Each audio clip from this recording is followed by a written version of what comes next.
The sun hung low over the Texas highway, spreading molten gold across the empty road. A light wind whispered through the grass, carrying the sound of passing tires. On the shoulder sat a young woman named Emily Carter, her wheelchair tilted slightly on the uneven ground. Her car had broken down an hour ago, and her phone battery had died long before that. She watched cars speed past without a glance, her hope fading with every minute.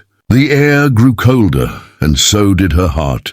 She had been on her way home from her physical therapy session. It wasn't far, maybe 10 miles to town, but it felt like a world away. Her hands trembled slightly as she adjusted her blanket, trying to ignore the sharp sting in her legs. She looked at her reflection in the car window, tired eyes, messy hair, and the faint shimmer of tears she didn't want to shed.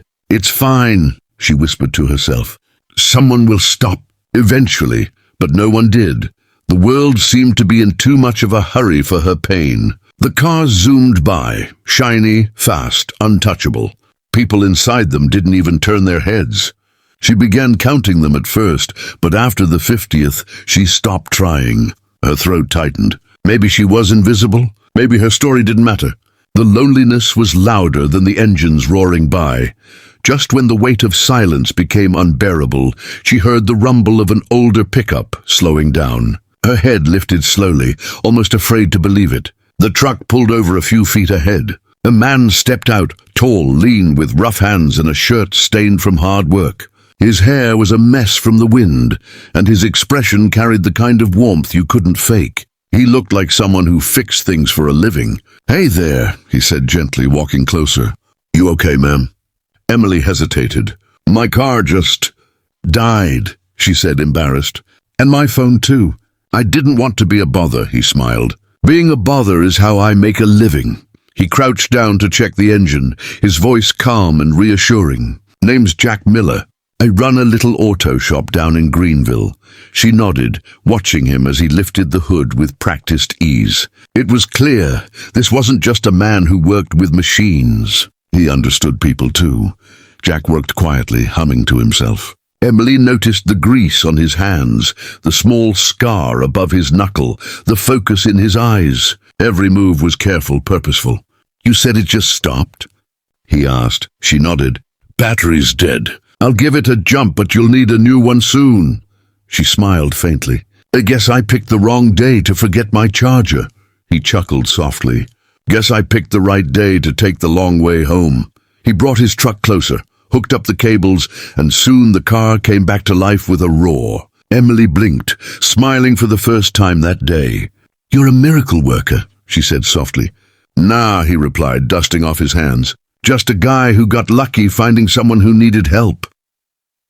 There was something in the way he said it, simple but full of heart.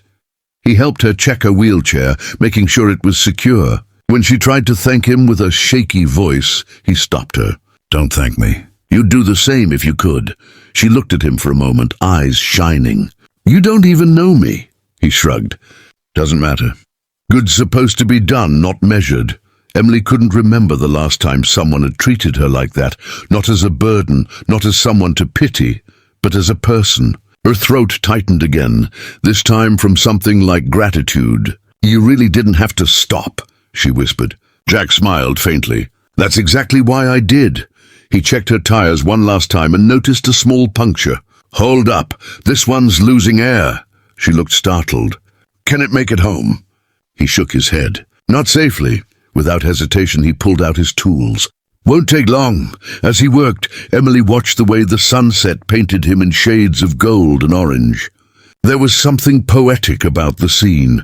A mechanic fixing not just a car, but a broken moment in someone's life. The air smelled of oil and dust, but beneath it all there was peace. For the first time in hours, she felt safe, protected, seen. When he finished, Jack straightened up and wiped his forehead. "Good as new," he said with a grin. Emily's smile widened. "You're incredible," he shrugged, embarrassed. "Just a habit of not leaving people stuck." He glanced at the wheelchair again, curiosity softening his tone. "Mind if I ask what happened?" She looked down. "Car accident, 2 years ago." Her voice trembled. "Some days are harder than others." Jack's eyes softened. And yet you're still out here fighting. That's strength, Emily. Her name sounded different when he said it, not like sympathy but respect. The kind she hadn't heard in years. She bit her lip, trying not to cry. You don't know what that means to me, she said. He smiled kindly. Maybe not, but I know what hope looks like, and you've got it written all over you. The silence between them was no longer heavy. It was warm. The sky deepened into pinks and purples as they stood by her car. Jack offered to follow her home just in case. She protested at first, but he insisted.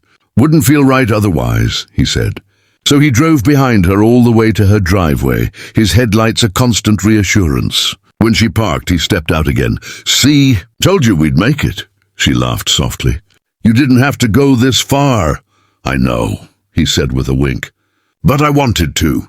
Emily invited him in for coffee as thanks. Inside, her small home smelled like cinnamon and books. Jack looked around, noticing framed photos of her before the accident, standing tall, smiling beside a racing bicycle. You used to ride? He asked. She nodded. Used to love it. Haven't since... Well, he nodded silently, then smiled. Maybe someday you will again. Something in his confidence made her believe it might be possible. They talked for an hour, about life, about loss, about second chances. Jack told her about his late father, who taught him how to fix cars and people with equal care. Emily told him about learning to find joy in small things, like sunlight through windows or strangers who stop when no one else does. When he finally stood to leave, she felt a quiet ache in her chest. You sure you don't want another cup? She asked. He smiled gently. If I stay longer, I might forget to leave. She laughed, but her heart wanted him to forget. At the door, he paused. You ever need help? Car trouble, light bulb, anything? You call me. Day or night? She smiled, memorizing the warmth in his eyes. I will. Thank you, Jack. He nodded once, then stepped into the night. His truck engine rumbled softly as he drove away, disappearing down the dark road. But his kindness lingered, a glow that didn't fade. Weeks later, Emily found herself driving again, not because she had to, but because she wanted to. She'd replaced her battery, cleaned her car, and even decorated the dashboard with a small sunflower Jack had left in the cup holder. A reminder that good people still existed. She caught herself smiling at nothing, heart lighter than it had been in years. That night, as she parked under the same fading sunset, she looked at the empty road and whispered, "Thank you." Because kindness, she realized, doesn't just fix broken engines, it repairs broken hearts. And sometimes it arrives in the form of a stranger who refuses to pass you by.